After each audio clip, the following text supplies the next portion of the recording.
Marriage అయిన కొద్ది రోజులకే నా ఫ్రెండ్‌కి ప్రెగ్నెంట్ అయింది. అప్పుడే వాళ్ళు ఎలాంటి వాళ్ళనేది, వాళ్ళ నిజ స్వరూపం అనేది నా ఫ్రెండ్‌కి తెలిసిపోయింది. నా ఫ్రెండ్ అయితే చాలా సెన్సిటివ్.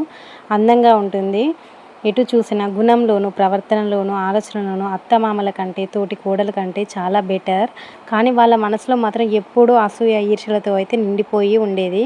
వాళ్ళు ప్రేమగా ఉంటూనే వెనకాల చాడీలు చెప్పడం మొదలుపెట్టారు.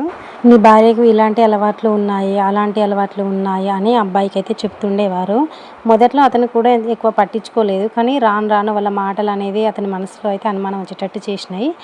నా భార్య అందంగా ఉన్నది గదా! చదువులో బెటర్, ఆస్తిలో గూడా ఎక్కువగా ఉంది.